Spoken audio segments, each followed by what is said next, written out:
বিএনপির যে ছাত্র সংগঠনটি আছে, জাতীয়তাবাদী ছাত্র দল, তারা কিন্তু গত কয়েকদিনে 5-6 দিনে বাংলাদেশে আনাচে কানাচে মশাল মিছিল করছে। আমি জানি এটা আপনি জানেন কিনা, এই ধর্ষণ, নারীদের প্রতি যে নির্যাতন, যে আমি একটু বৈষম্যমূলক দেখেছি, ব্যবহার, হ্যাঁ। এগুলো, হ্যাঁ, এগুলো প্রতিবাদে তারা মশাল মিছিল করছে, মানববন্ধন করছে গ্রামে গঞ্জে, প্রতিটা কলেজে।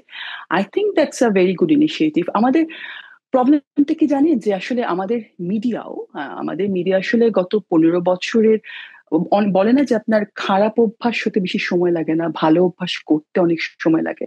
গত 15 বছরে আমাদের মিডিয়ার প্রচুর খারাপ অভ্যাস হয়ে গেছে। হ্যাঁ, এবং আর ভালো অভ্যাসগুলো তৈরি করতে ওই খারাপ অভ্যাসগুলো থেকে বের হয়ে এসে তারা, তাদেরও তো উচিত যে আসলে পজিটিভ যে কাজগুলো হচ্ছে সেগুলোকে হাইলাইট করা। আনফর্চুনেটলি সেগুলো হাইলাইটেড হচ্ছে না।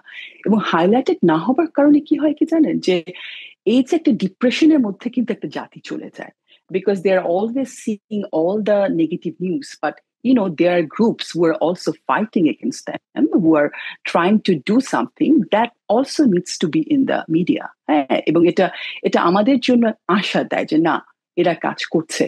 আমি জামাত ইসলামের কথা বলতে পারবো না, তারা সাংগঠনিকভাবে কোনো ব্যবস্থা নিয়েছে কিনা। আমি এনসিপির কথা বলতে পারছি না যে তারা ব্যবস্থা নিয়েছে কিনা, বাট আমি জানি যে জাতীয়তাবাদী ছাত্র দল এই ধরনের ব্যবস্থাগুলো করছে।